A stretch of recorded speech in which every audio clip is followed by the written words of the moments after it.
येषां मलं शरीरस्य च वैद्यकेन योपाकरोतं प्रवरं मुनीनां पतञ्जलिं प्राञ्जलिरानतोऽस्मि।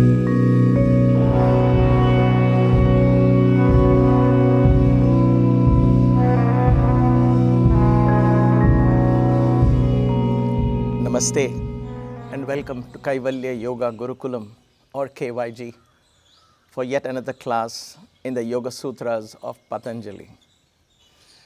I teach this class sitting in the holy premises of yet another beautiful temple, popularly known as the Pancha Bhairavar Temple.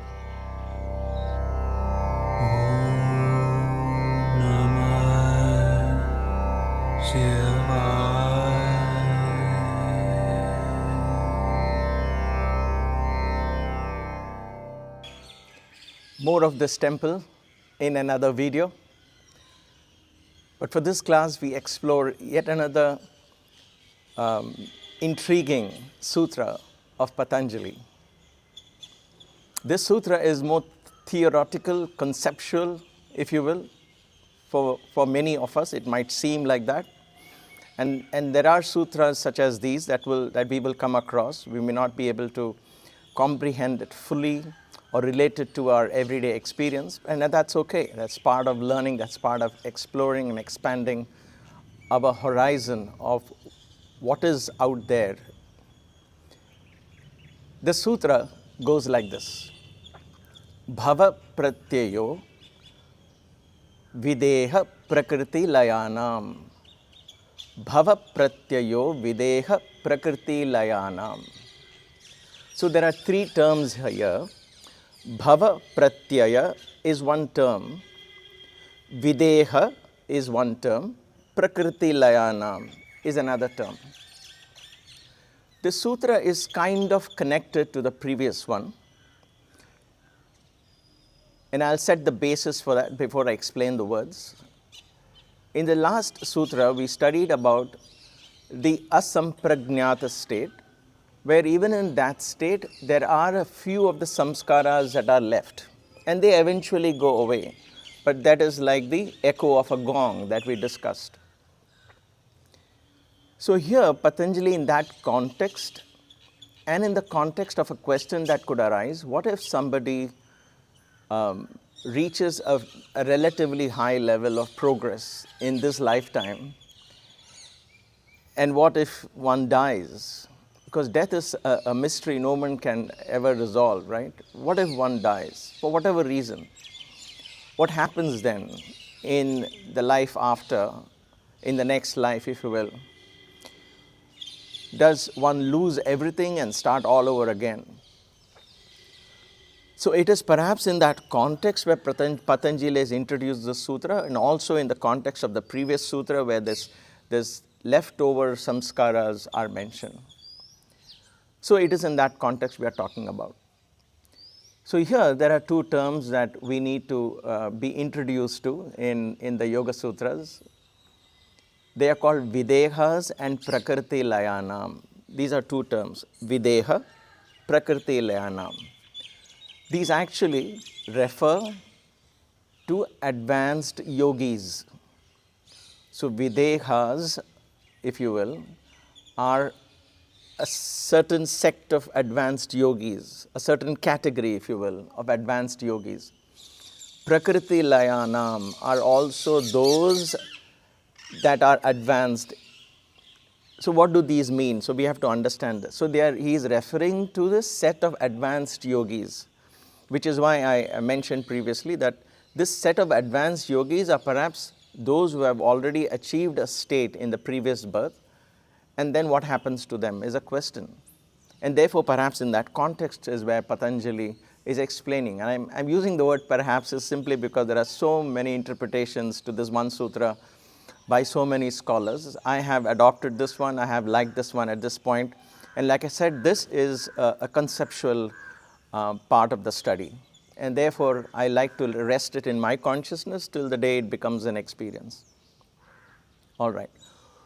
So who are the videhas? Videha, deha means body. Videha is without the body. Now these are not disembodied beings that we would understand, not necessarily. These are, the term videha therefore, without the body, means without body consciousness, without attachment to the body.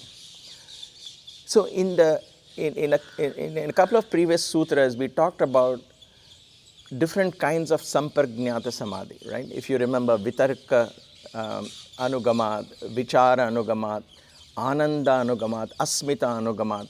These were different levels of samprajñata samadhi, cognitive trance that we spoke about.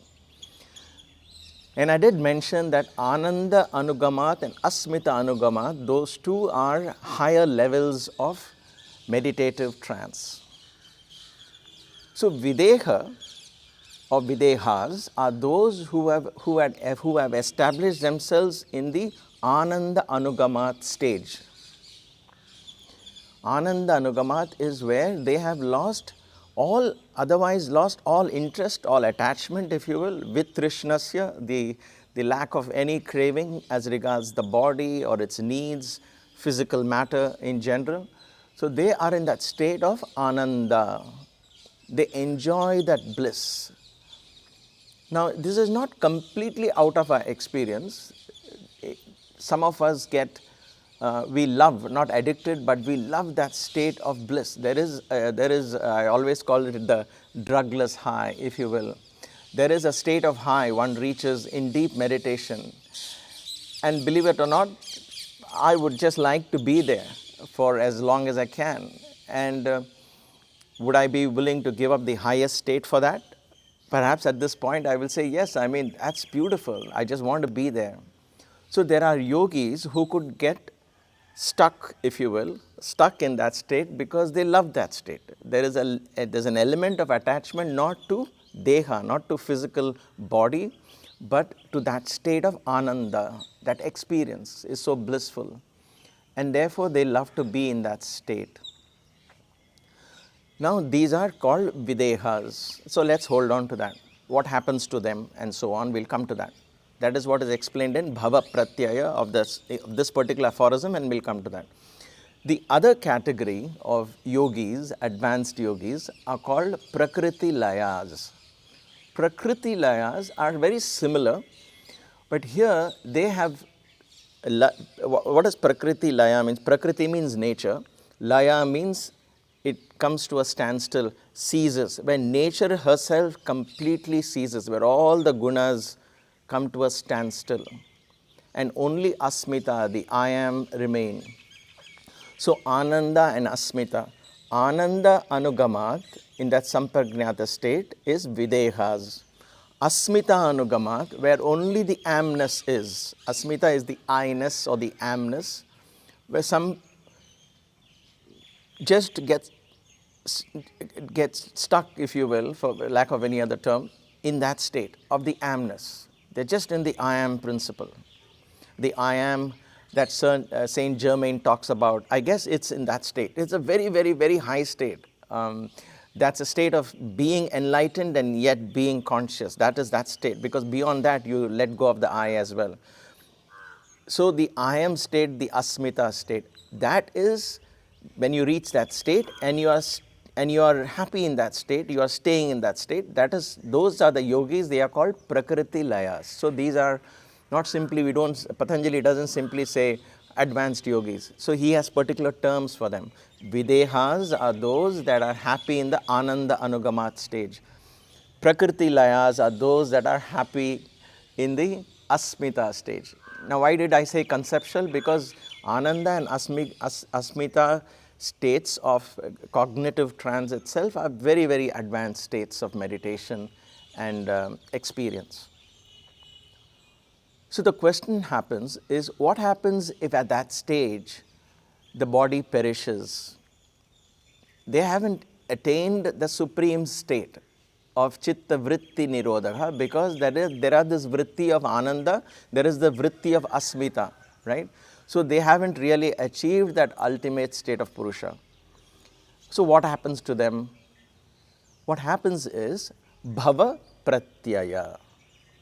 Bhavapratyaya. Bhava means coming into being, coming back, being born. That is called bhava. Okay? For those of you who are familiar with Sanskrit terms or Sanskrit songs that we sing, we say bhava sagar, say uddar karo, par karo. So bhava sagar, bhava means this ocean of birth and death. So bhava is being born. They are born again. But they are born with pratyaya. Pratyaya means complete knowledge. So the good news is all their hard work over that particular lifetime, previous lifetime, or perhaps many lifetimes is never wasted. They are born again, but this time they are born with pratyaya, bhavapratyaya. Pratyaya means knowledge. They are aware of all the modifications, vrittis. They are now in that state of almost enlightened state they are born, in order to continue that progress. So we have come across this in our history, at least in the history of in the Indian context, in this subcontinent, if you will. We have young saints and sages who at a very young age attained realization. What does that mean? Did it happen by some luck? The question that I would answer that question based on my belief, and my belief is no. It is always a culmination of many lifetimes. Do I believe in rebirth? Yes, I do. It has been my experience when I come to recognize people, when I come to recognize events, circumstances. For example, I never realized, especially in this trip, for example, when I come to these temples, there is such a fantastic opening of my heart, if you will, and I feel so deeply connected. I see the walls as extensions of my body when I sit here and meditate. It's almost like my soul is embedded in these temples. I never knew that would happen. I just thought temples are temples. We just go there, meditate, and come away. So when these things happen, I know that there is a very deep connection over many lifetimes. So when these young saints, like Saint Ramana Maharishi, if you will, at a very young age, he attained a very, very, very high state, and he continued teaching from that high state of awareness. What that is, we can only merely guess at this point. So I won't even say what state he was, but I know that he was the bhavapratyaya. He was born with that awareness, and it just needed a small incident to open that door. Bhavapratyaya videha prakṛtilayānām. Videhas and prakṛtilayas, they are born bhavapratyaya. They are born with that knowledge, and they continue from there. So when we go back to the lessons on detachment that Patanjali talked about, Drishtanushravika Sutra, where he says, don't get attached to the ones that are seen and ones that are heard. Ones that are heard, Vyasa talks about this. You hear about videha, you hear about videha mukti, you hear about prakritilayas. Don't even chase that. Don't get attached to these terms. Don't say, oh, I want to become a videha, I want to be a prakrtilaya. Those will present themselves to us. All we need to do is focus on our practice, the abhyasa without any attachment. And all of this begin to come to us. I've always believed that these are a matter of grace. I mentioned that previously as well, and I don't shy from mentioning it again, because it is a matter of grace, a matter of blessing. A divine grace begins to flow when these experiences begin to reveal themselves to us as and when we are ready. We do not get these experiences or achieve these states by chasing them or quote unquote yearning for them. Let us yearn for practice. Let us enthusiastically practice. So then, of course, now you will say, okay, wait a minute, what if I have not achieved this particular state? What happens then? Then for most of us, the next sutra comes. Patanjali never forgets us. He says, for those who have not achieved this particular state of being videha or prakṛtilaya, what should we do is explained in the next sutras. So Bhagavad Gita also talks about this. They talk about the term yoga bhrashta. Videhas and prakrtilayas who achieve a very high state of yoga and they don't get enlightened and they have to come back again. They are called yoga bhrashtas. Yoga bhrashta means who have fallen from that. The highest state, they have fallen from that. So that again is who wouldn't want to be a yoga bhrashta? And I know most of us say, me. I don't mind being fallen from that high state to that another high level. But nevertheless, these are terms that we hear about. These are terms that are very intriguing, that make us think deeply as to there is so much more to experience. That is what I believe is the purpose of a life. The purpose of a life is not to accumulate, not necessarily to accumulate wealth and all of that. That is one part of it, a very small portion of it. But the greater part is to truly find our true identity. Who are we really? And there are so many levels in this journey of finding our true identity that the path is beautiful, filled with experiences, because each experience expands the horizon of our consciousness. Bhavapratyayo, videha prakṛtilayānām. As always, thank you so much for giving me this divine opportunity and for patiently following these classes. Until we meet again, stay blessed, stay inspired. Namaste.